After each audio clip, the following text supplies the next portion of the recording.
Uma das maiores preocupações que o brasileiro, não só o brasileiro, né? Tipo, o imigrante que ele chega no Canadá, ele muitas vezes vem com o pensamento de realmente querer construir a sua vida, e parte disso entra na mentalidade de você querer comprar um imóvel próprio. Isso pode ser um ótimo, tipo, é um negócio bom, você ter um lugar para você morar, você dizer que é seu, mas muitas vezes no Canadá isso se torna um problema para várias pessoas.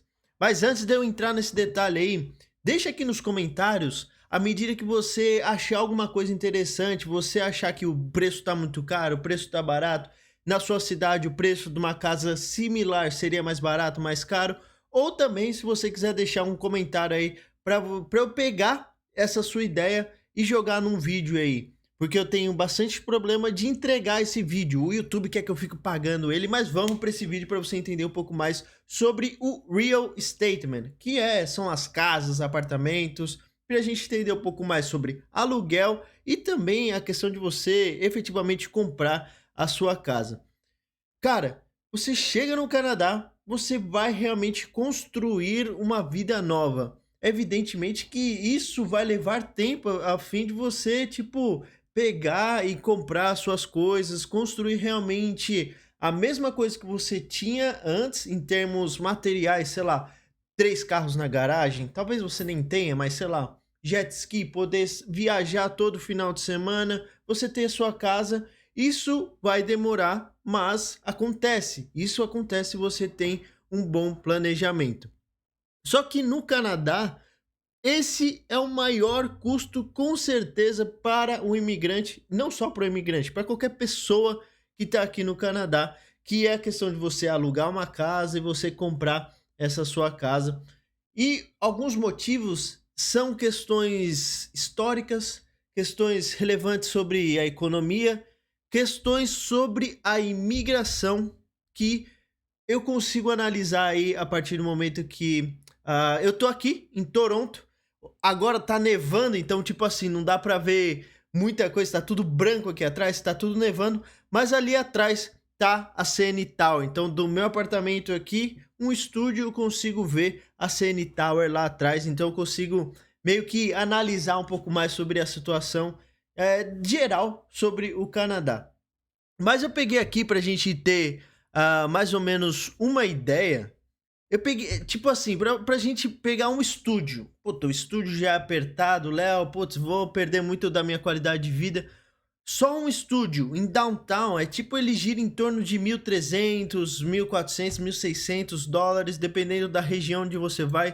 Se você se afasta um pouco mais do centro, um pouco mais de downtown, ele fica efetivamente aí mais barato, mas mesmo assim é um preço caro. A mesma coisa de um basement. São tipo dois tipos de imóveis que você vai ter, que são os menos luxuosos possíveis. O basement é embaixo da casa da pessoa. Tipo, a pessoa tem uma casa ou tem um apartamento ali que tem o basement. O basement é tipo o porão. Só que o porão aqui na Norte América é ajeitado, não é só para tacar tranqueiras. Pode ser que o proprietário faça isso, mas muitas vezes ele cria uma estrutura aí que se assemelha à casa. O problema é que você não tem muita luz, você fica ali debaixo do solo, é um pouco meio que não tão luxuoso. Às vezes você pega um preço mais acessível, um preço onde que você, sei lá, consegue um local grande, mas ainda assim vai ser um basement, vai ser um porão, e ainda assim gira em torno de 1.900, 1.600 dólares.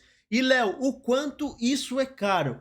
Se você pegar o salário mínimo é 14,5 hoje, tá? Hoje do que eu tô falando é 14,5 por hora que você ganha aqui em Toronto. Cada província tem a sua própria hora, mas no futuro próximo vai ser aumentado esse salário mínimo. Mas no geral, você consegue ganhar ali 1.200 dólares trabalhando 20 horas semanais. Esse é o salário efetivamente mínimo. É o mínimo que você. Efetivamente, se você trabalhar menos, você vai ganhar menos. Mas esse é o salário mínimo que a gente coloca como base. É um salário onde que um estudante internacional ele vai poder receber. Ele trabalhando ali num local de base, um local que não precisa de tanto conhecimento, um local onde vai ser fácil você encontrar, vai ser um salário mínimo, possivelmente, quase que com certeza. E você vai receber esse salário aí de 1.100, 1.200. Você vê que não bate a conta. Você não paga nem o seu aluguel sendo um estudante. Aí que vai você alugar, por exemplo, um quarto, apenas uma cama, você vai dividir com alguém. Isso é muito frequente aqui. Essa é uma forma de você realmente tirar um pouco desse seu maior custo. E aí, para você comprar uma casa, puta, aí, mano, maluco, o preço vai nas loucuras. Tipo, você vai nos locais, Lawrence é um pouco mais afastado do centro de Toronto, de downtown, mas ainda assim é um lugar muito bonito, é um local onde que tem bastante casas legais, mas lá, $1 milhão para você pegar uma casa, $700 mil, $600 mil, e o preço aí vai até onde que você quiser. Uma casinha pequena, você paga pelo menos uns 400, 500 mil dólares. Você pode pegar um condomínio, que é tipo um apartamento onde que você vai ter algum custo de manutenção. Pode pagar um pouco menos, mas mesmo assim é um preço aí realmente abusivo. E dentro dos motivos de que isso acontece, é basicamente porque o país é uma economia sólida.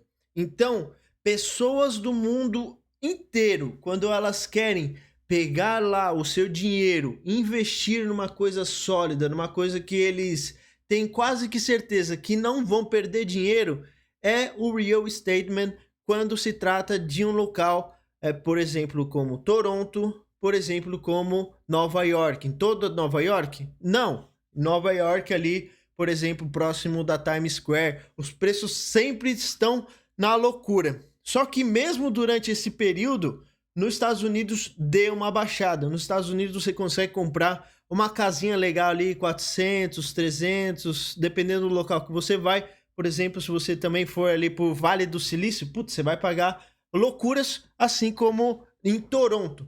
Mas nos Estados Unidos a gente teve a crise do subprime. Então a crise do subprime lá onde que os caras estavam emprestando dinheiro, pegando dívidas de mortgage.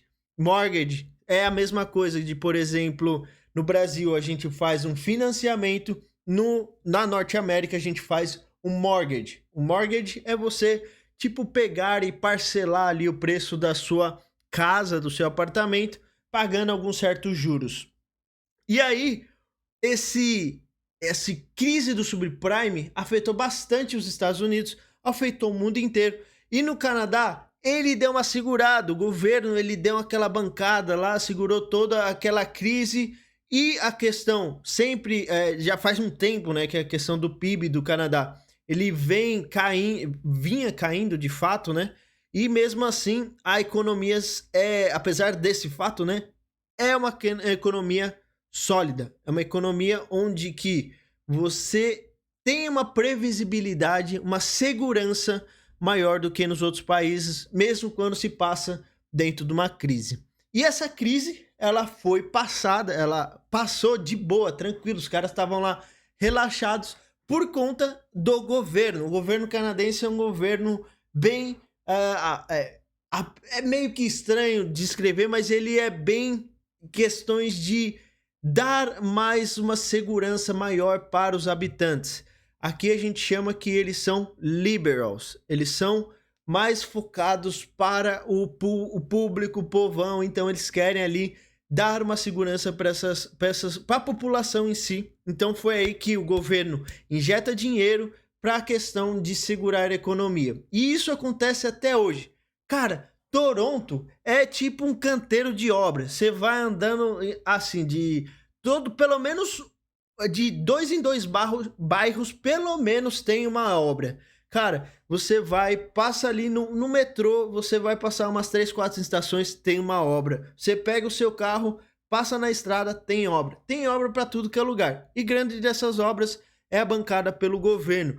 E isso, é claro, que aumenta os preços de qualquer real estate, de qualquer propriedade, porque se torna ali uma questão do comércio em si.